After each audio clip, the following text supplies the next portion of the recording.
அப்ப ஐயா என்ன சொல்றாருன்னா வாழ்வாதாரத்துக்காக வந்து மதுபான சாலைக்கான அனுமதி பத்திரத்தை வழங்கி கொடுத்தா சொல்றார். இப்படி சரக்கு அப்ளிகேஷன் ஒன்று போட வேண்டி இருக்குது லைசன்ஸ் எடுக்கிறதுக்கு பாராளுமன்ற உறுப்பினர் என்ற முறையில் நான் சிபாரிசு கடிதம் தரவேண்டும் கேட்டவன்.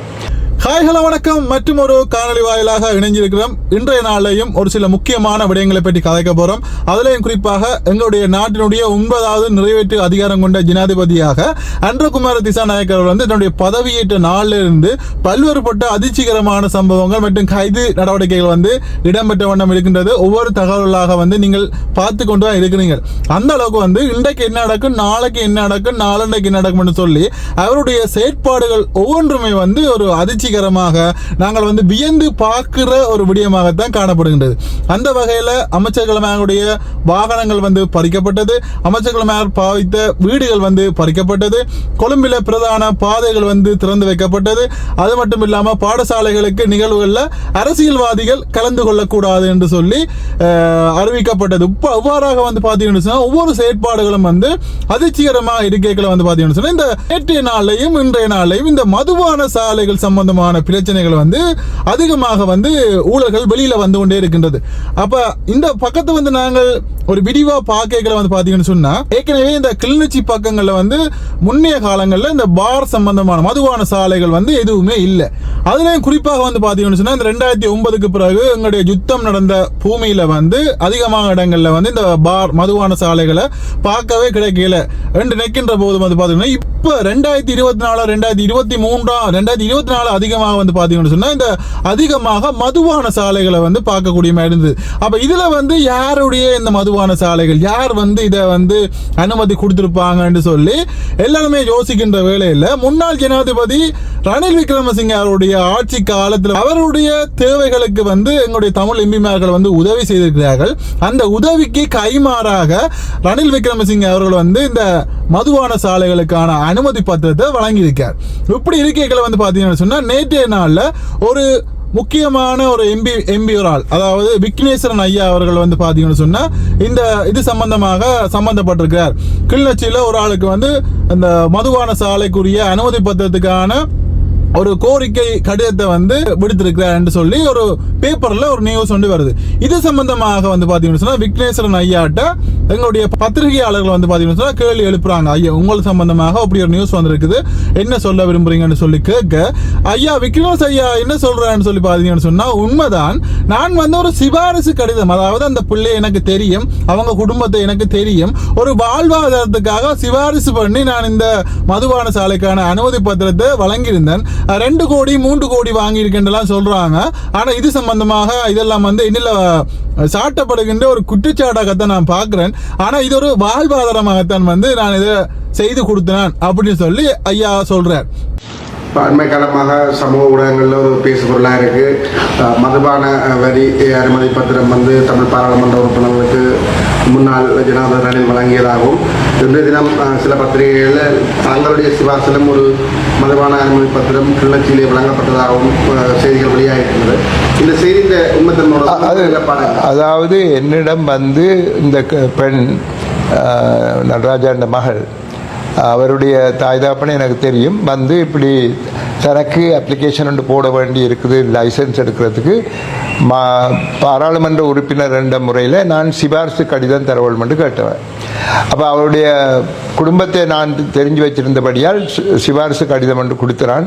இவ எனக்கு தெரியும், தாய் தாப்பனை தெரியும், இவ இப்படி ஒரு அப்ளிகேஷனை போடுறா, அதை நீங்கள் கன்சிடர் பண்ணலாம்னு சொல்லி எழுதினான்.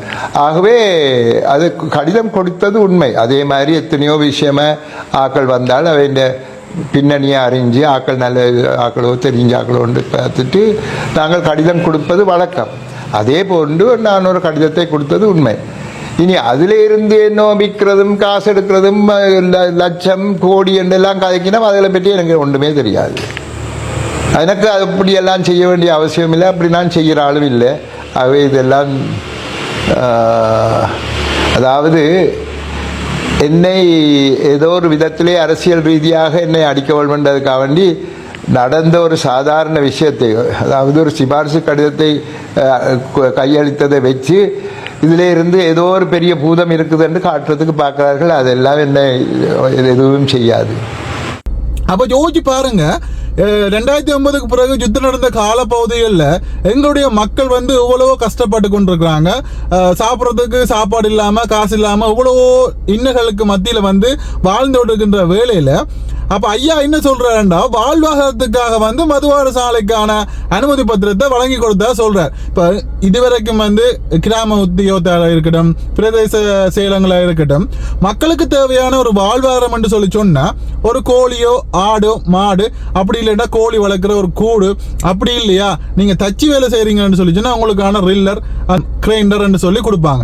அப்படி இல்லைன்னு சொல்ல நீங்கள் வெல்டிங் வேலை செய்றீங்களா, உங்களுக்கு நாங்கள் வாழ்வாதாரமா ஆரம்பத்தில் ஒரு வெல்டிங் பிளான் ஒட்டுற பிளான் ஒன்று தாரம், அப்படி இல்லைன்னு சொல்லிச்சுன்னா அந்த இரும்பு வெட்டுற கட்டர் ஒன்று தாரம், அப்படித்தான் சொல்லுவாங்க.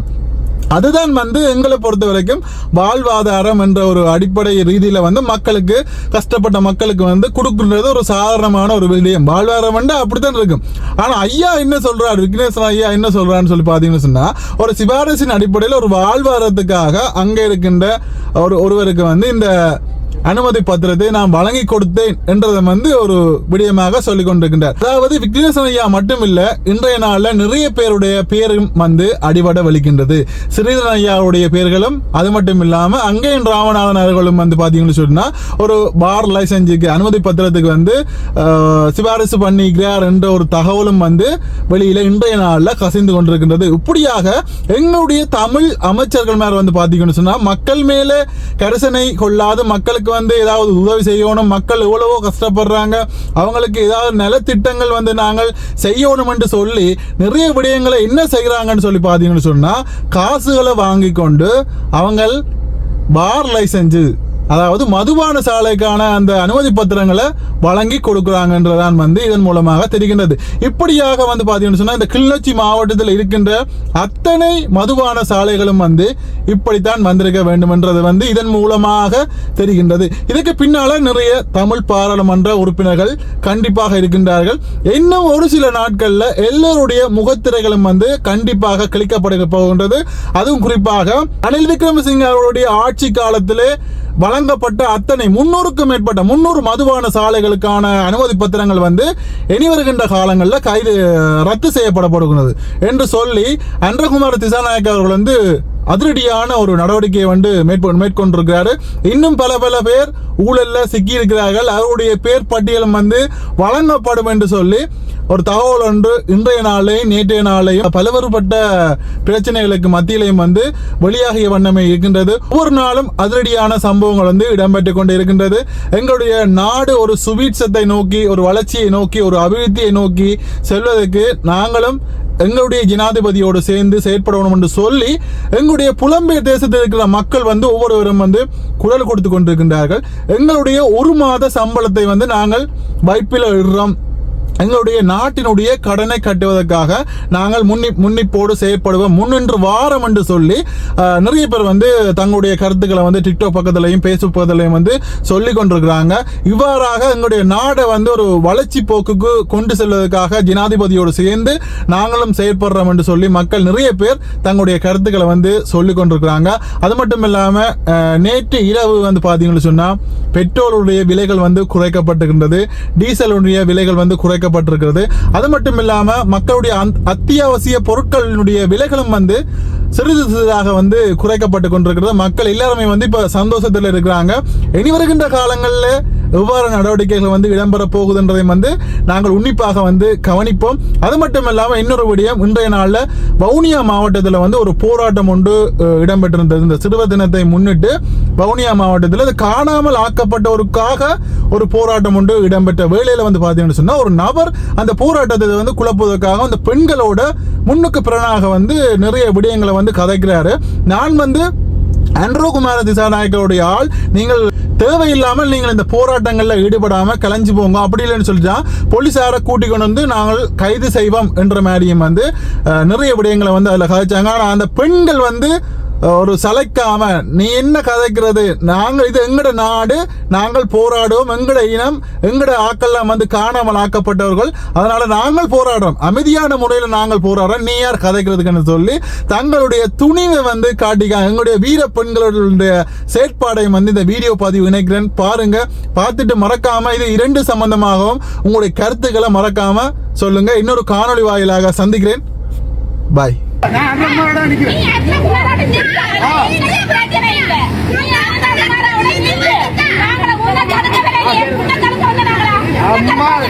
அம்மா வெயிலுக்கு வேண்டிய சின்ன பிள்ளைகளை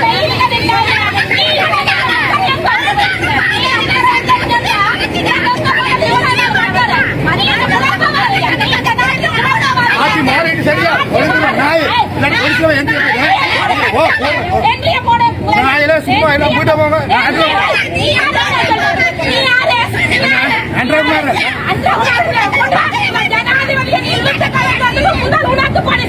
ஜனாதிபதியோட 1.5 வருஷம் நான் போடுறேன். போலீஸ் வந்து எல்லாரும் இது பண்ணா மழையா கலைஞ்சு போங்க. சரியா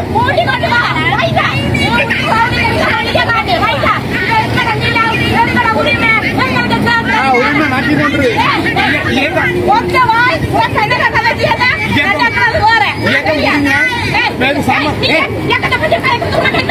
அப்படி சம்பந்தம் நடக்காது. என்ன கவலை, நீங்களும் வயலாக கூட்ட